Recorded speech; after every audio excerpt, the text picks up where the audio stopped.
Hello, good morning to all of you. Today's my topic is Woodward-Pfizer rule. Woodward-Pfizer rule का आज जो हमारा है वो थर्ड पार्ट रहेगा। फर्स्ट पार्ट में हमने जो डाई इंस रहते हैं उनके बारे में डिस्कस किया था। सेकंड पार्ट में डाई इंस की या पॉलीइंस के एग्जांपल्स हमने देखे थे। वो थर्ड पार्ट जो आज का रहेगा वो रूल्स फॉर कार्बोनाइल कंपाउंड रहेगा। यहाँ पर जैसे कि जो वुडवर्ड-फाइजर रूल है, वुडवर्ड-फाइजर रूल जो है वो 2 टाइप्स के कंपाउंड्स के लिए दिया गया है। फर्स्ट जो है वो पॉलीइंस एंड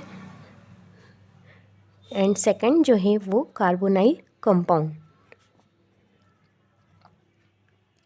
तो पॉलीइंस के लिए जो लेम्डा मैक्सिमम की वैल्यू हमें जो निकालना रहती है, फर्स्ट पार्ट में हमने ये देख लिया था। सेकंड पार्ट में पॉलीइंस के कुछ एग्जांपल्स हमने किए थे। आज हमारा जो थर्ड पार्ट है उसमें हम कार्बोनाइल कंपाउंड के लिए डिस्कस करेंगे।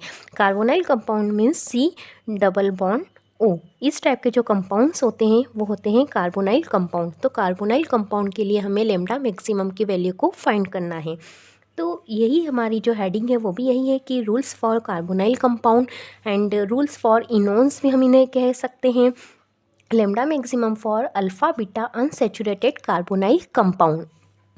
यहाँ पर एक वर्ड आ रहा है अल्फ़ा बीटा अनसैचुरेटेड। जो ये कार्बोनाइल कंपाउंड है हम इसे ऐसे भी लिख सकते हैं, carbonyl compound means C double bond O. अब यहाँ पर अल्फ़ा बीटा अनसैचुरेटेड, अल्फ़ा और बीटा जो है वो पोजीशंस रहती हैं। जैसे कि ये कार्बन है, इससे एक और कार्बन अटैच है, इससे और कार्बन, इस टाइप से ऐसी चेन जो है वो बनती जाती हैं। सेम इधर भी हम देख सकते हैं, इस साइड भी ऐसी चेन, कार्बन की चेन बनती जाती हैं।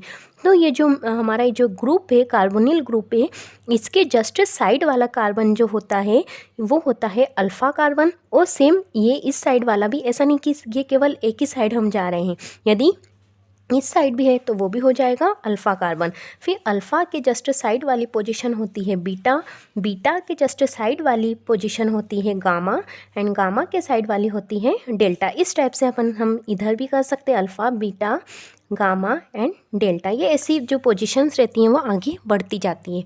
तो यहाँ पर जो नाम लिखा हुआ है वो लिखा है अल्फ़ा बीटा अनसैचुरेटेड। अनसैचुरेटेड का मतलब होता है डबल बॉन्ड। तो यहाँ पर हमें पोजीशन दी हुई है कि अल्फ़ा एंड बीटा के बीच में जो है वो अल्फ़ा बीटा अनसैचुरेटेड मीन्स ये जो कार्बोनिल ग्रुप है इसे तो हम छोड़ देंगे, इसके जस्ट साइड वाला कार्बन अल्फ़ा और अल्फ़ा के साइड वाला कार्बन बीटा। तो यहाँ पर दिया हुआ alpha beta unsaturated, unsaturated means double bond. तो अल्फ़ा एंड बीटा के बीच में यहाँ पर जो है वो डबल बॉन्ड प्रेजेंट है। तो ये पोजीशन को यहाँ पे बताया गया है। यही होता है alpha beta unsaturated carbonyl compound. तो इस टाइप के जो कंपाउंड्स रहते हैं उनमें हमें लेम्डा मैक्सिमम की वैल्यू को फाइंड करना है। अब ये जो कार्बोनाइल ग्रुप जो रहते हैं, ये जो कार्बोनाइल कंपाउंड या जो कार्बोनाइल ग्रुप रहते हैं ये भी 2 टाइप्स के होते हैं। एक होते हैं एल्डिहाइड एंड सेकंड होते हैं कीटोन। जैसे कि ये सी डबल बॉन्ड ओ है, यहाँ पर हम इस टाइप से कार्बन ले लेंगे। ये जो होता है अल्फ़ा बीट, ये यहाँ पर सी डबल बॉन्ड ओ, इसके जस्ट साइड वाला अल्फ़ा एंड इसके साइड वाला बीटा। यहाँ पर तो अल्फ़ा बीटा अनसैचुरेटेड मतलब कि डबल बॉन्ड है यहाँ पर। सेम ऐसा ही हम एक बार और इधर बना लेंगे। ये हो जाएगा अल्फ़ा, ये हो जाएगा बीटा, और अल्फ़ा बीटा के बीच में अनसैचुरेशन मतलब कि डबल बॉन्ड प्रेजेंट है। ये इस टाइप से हमने बना लिया है।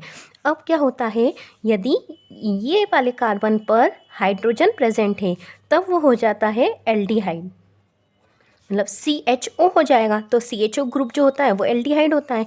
और यदि यहाँ पर कोई एल्किल ग्रुप मीन्स जो है एल्किल ग्रुप जो है CH3 C2H5 इस टाइप से यदि कोई सा ग्रुप प्रेजेंट है तब वो हो जाएगा कीटोन ग्रुप। ये तो जो एल्डिहाइड है यहाँ पर दोनों का फॉर्मूला सेम रहेगा, सिर्फ यहाँ पर हाइड्रोजन आ जाएगा तो वो हो जाएगा एल्डिहाइड, और यहाँ पर कोई एल्किल ग्रुप आ जाएगा तब वो यहाँ पर हो जाएगा कीटोन। तो इस टाइप से जो कार्बोनिल कंपाउंड है वो 2 टाइप्स के हैं, एल्डिहाइड एंड कीटोन। तो एल्डिहाइड और कीटोन में हमें लेम्डा मैक्सिमम की वैल्यू को निकालना है, तो उसी के लिए ये रूल्स दिए गए हैं। आ जाते हैं हम इनकी वैल्यूज़ देख लेते हैं। जो जैसा हमने पॉलीन्स में टेबल देखी थी, जो प्री डिसाइडेड वैल्यू है वो हमने देखी थी, आज हम इनमें भी वही देखेंगे। फर्स्ट दिया हुआ है alpha beta unsaturated 6 membered ring. 6 membered ring मतलब जो बेंजिंग लाइक स्ट्रक्चर रहेगा उनमें अल्फ़ा और बीटा के बीच में डबल बॉन्ड प्रेजेंट है, और ऑब्लिक करके लिखा हुआ है cyclic and acyclic ketone. Ketone जैसे कि अभी हमने यहाँ पर देखा कि जो सी डबल बॉन्ड ओ, इस साइड तो अनसेचुरेशन अल्फ़ा बीटा के बीच में डबल बॉन्ड है, और इस साइड यदि कोई सा एल्किल ग्रुप प्रेजेंट है तब वो होगा कीटोन। तो alpha beta unsaturated 6 membered ring, cyclic acyclic यदि कीटोन प्रेजेंट है, उस कंडीशन में जो लैम्डा मैक्सिमम की वैल्यू है वो रहेगी 215 नैनोमीटर। सेकेंड है alpha beta unsaturated 5 membered ring. यदि 6 मेंबर्ड रिंग है तो 215 नैनोमीटर, यदि 5 मेंबर्ड रिंग है तब रहेगा 202 नैनोमीटर। थर्ड है अल्फ़ा बीटा अनसेचुरेटेड एल्डिहाइड। जैसा कि हमने यहाँ पर देखा था कि ये जो है हाइड्रोजन यदि यहाँ पर प्रेजेंट हो जाता है तो वो रहता है एल्डिहाइड। यदि जो हमारा एग्जाम्पल दिया हुआ है उसमें इस टाइप से कंपाउंड प्रेजेंट है तब वो एल्डिहाइड में आएगा, और एल्डिहाइड के लिए वैल्यू होती है 207 नैनोमीटर। ये जो तीन जो है ये बेसिक वैल्यू या पेरेंट वैल्यू रहेगी। अब इनमें कुछ इंक्रीमेंट्स ऐड हो जाते हैं। तो फर्स्ट हम देख लेते हैं एल्काइल सब्स्टिट्यूएंट या रिंग रेसिड्यू। यदि जो कंपाउंड दिया हुआ है उसमें हम जो इंक्रीमेंट्स हैं इन्हें हम इस एक एक लाइन से हम चेक करेंगे। यदि कोई एल्काइल सब्स्टिट्यूएंट ऐड है या फिर रिंग रेसिड्यू प्रेजेंट है। अब जो पॉलीइंस वाले में हमने देखा था सीधा हम देख लेते थे, उसमें कोई पोजीशन की बात नहीं आती थी, पर यहाँ पर हमने देखा है कि ये जो है यहाँ पे पोजीशन चल रही है। जैसे कि ये जो कार्बन डबल बॉन्ड ऑक्सीजन ये जो ग्रुप है, इसके साइड वाला कार्बन अल्फ़ा, फिर बीटा, फिर गामा एंड डेल्टा, इस टाइप से ये पोजीशंस चल रही हैं। तो यहाँ पर हमें इसी बात का ध्यान रखना है कि जैसे अल्फ़ा पोजीशन पर यदि रिंग रेसिड्यू प्रेजेंट है या फिर एल्काइल सब्स्टिट्यूएंट प्रेजेंट है, उस कंडीशन में लैम्डा मैक्सिमम की वैल्यू हो जाएगी 10 नैनोमीटर। ये अल्फ़ा पोजीशन मतलब कि यहाँ पर यदि कोई सपोज़ यहाँ पर कोई एल्किल ग्रुप प्रेजेंट है तो जो हमें अल्फ़ा पोजीशन पर यदि प्रेजेंट है तो अब हमें पोजीशन के हिसाब से वैल्यू देखना पड़ेगी 10 नैनोमीटर। बीटा पर यदि इस जगह पर कोई रिंग रेसिड्यू लग रहा है या फिर कोई एल्काइल ग्रुप प्रेजेंट है तो इसके लिए जो लैम्डा मैक्सिमम की वैल्यू है वो रहेगी 12 नैनोमीटर। अब जो थर्ड है गामा एंड डेल्टा पोजीशन, जो गामा और डेल्टा पोजीशन के लिए दोनों पोजीशन के लिए वैल्यूज़ जो है वो सेम है 18 नैनोमीटर। तो ये वैल्यूज़ हमें याद रखना पड़ेगी।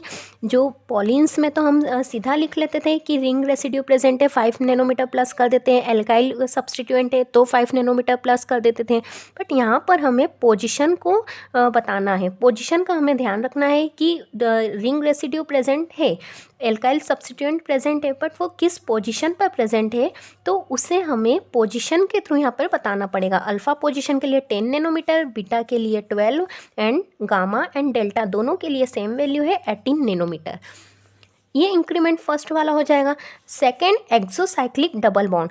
एक्सोसाइक्लिक मीन्स ये हमारा सपोज ये बेंजिंग रिंग है और रिंग से जस्ट अटैच मतलब रिंग है उसके उसी से यदि डबल बॉन्ड अटैच होता है, एक्सो मीन्स रिंग से बाहर, तो उससे यदि डबल बॉन्ड अटैच होता है और जो कॉन्जुगेशन को भी शो कर रहा है तो यही होता है एक्सोसाइक्लिक। यदि एक्सोसाइक्लिक हमारे कंपाउंड में प्रेजेंट है तब वो हो जाएगा, उसमें हमें 5 नैनोमीटर को प्लस करना है। Double bond extending, double bond extending का मतलब 2 डबल बॉन्ड तक तो ठीक है, बट यदि कुछ और यदि एक्स्ट्रा हमारे कंपाउंड में डबल बॉन्ड दिए हुए हैं जो कि कॉन्जुगेशन को इंक्रीज़ कर रहे हैं तो वही हो जाएगा, मतलब वो डबल बॉन्ड को बढ़ा रहे हैं, तो उसके लिए 30 नैनोमीटर को हमें ऐड करना है। अब है होमो एन्युलर। होमो एन्युलर मीन्स एक ही जो रिंग है ये इस टाइप से रिंग है, एक ही रिंग में 2 डबल बॉन्ड यदि प्रेजेंट है और आपस में कॉन्जुगेशन में तो यही होता है होमो एन्युलर। ये सारे टर्म्स हम जो प्रीवियस वीडियो है जो पार्ट 1 है उसमें हमने सारे डिस्कस करे हैं। एग्जाम्पल हम इसका देख लेते हैं। इस टाइप से हमें कंपाउंड दिया हुआ है तो यहाँ पर जो है ये कार्बन डबल बॉन्ड ऑक्सीजन, मतलब कि इसे ही देखकर हम पता लगा सकते हैं कि जो ये जो इनोन्स वाला है वो हमें कंपाउंड दिया हुआ है। अब उसमें भी दो टाइप से हमने देखे थे, एल्डिहाइड एंड कीटोन। तो इस साइड जो हम इधर देखेंगे तो इसके जस्ट साइड वाला कार्बन अल्फ़ा, अल्फ़ा के साइड वाला कार्बन बीटा, और इनके बीच में डबल बॉन्ड प्रेजेंट है, मतलब ये अल्फ़ा बीटा अनसैचुरेटेड है। अब इस साइड यदि हम देखें तो यहाँ पर यहाँ से हम पहचान सकते हैं कि जो हमारा कंपाउंड दिया हुआ है वो एल्डिहाइड है या फिर कीटोन है। तो यदि यहाँ पर सिंपल हाइड्रोजन प्रेजेंट होता तब वो एल्डिहाइड होता, और हम जो एल्डिहाइड के बेसिक वैल्यू जो है वो यहाँ पर लिख लेते हैं। पर यहाँ पर कोई सा एल्किल ग्रुप अटैच है, एल्किल ग्रुप अटैच है, इट मीन्स जो कीटोन है ये जो एग्जाम्पल दिया हुआ है वो एक कीटोन का एग्जाम्पल दिया हुआ है। तो हमें कंपाउंड को देखते से ये तो पता चल गया है कि ये जो एग्जाम्पल है वो एक ketone alpha beta unsaturated and acyclic ketone का दिया हुआ है। तो उसके लिए बेसिक वैल्यू जो है वो होती है 215 नैनोमीटर, जो कि हमारे जो टेबल में वैल्यू दी हुई है। अब यहाँ पर हमें बेसिक वैल्यू पता चल गई है या इसका हमें पेरेंट पता चल गया है, तो इसके बाद में हम इंक्रीमेंट्स चेक करेंगे कि इनमें कौन कौन से इंक्रीमेंट है। अब यहाँ पर क्या होता है, जो कॉन्जुगेशन हम क्या करेंगे, कॉन्जुगेशन जिस साइड है उस साइड को हम कंसिडर करेंगे। जैसे कि यहाँ से हम देखें तो लेफ़्ट साइड में हमें कॉन्जुगेशन मिल रहा है, alpha beta unsaturated left side में मिल रहा है, तो हम लेफ़्ट साइड को ही कंसिडर करेंगे। यहाँ पर जो है राइट साइड में ये जो फॉर्मूला है सिर्फ वही है, ये कोई एल्किल ग्रुप या ये वो चीज़ें नहीं है, तो इस साइड को हम कंसिडर नहीं करेंगे। अब यहाँ पर हम इंक्रीमेंट देख लेते हैं, तो अल्फ़ा पोजीशन पे तो कुछ भी हमें दिख नहीं रहा है। अब हम आते हैं बीटा पोजीशन पे। बीटा पोजीशन पे दो एल्किल ग्रुप हमें दिख रहे हैं, तो या दो एल्किल सब्स्टिट्यूएंट है, जैसे कि 2 alkyl group in beta position. तो अब हमें यहाँ पे पोजीशन का भी ध्यान रखना है कि वो किस पोजीशन पर प्रेजेंट है, क्योंकि इनकी वैल्यूज़ जो है वो अलग अलग है। तो बीटा पोजीशन पे 2 एल्किल ग्रुप जो है वो प्रेजेंट है, तो यहाँ पर हम लिख लेंगे 2 alkyl group in beta position. Beta position पर जो एल्किल ग्रुप है उसकी वैल्यू होती है 12 Nm। तो यहाँ पर 2 है तो ये हो जाएगा 2 × 12 = 24 Nm। अब हमें और कुछ यहाँ पर यदि दिख रहा है तो हम उसे ऐड कर देंगे, यदि नहीं है तो हम सीधे इन दोनों को प्लस कर देंगे और हमारा आंसर आ जाएगा। यहाँ पर ये जो है वो एल्किल ग्रुप नहीं है, क्योंकि ये फॉर्मूले में ही दिया हुआ है। अब हम 215 नैनोमीटर एंड 24 नैनोमीटर को प्लस कर देंगे तो हमारा आंसर आ जाएगा 239 नैनोमीटर। तो यही इस कंपाउंड के लिए लैम्डा मैक्सिमम की वैल्यू है। इस टाइप से हम और भी एग्जांपल्स हैं जो हम देख सकते हैं। Thank you.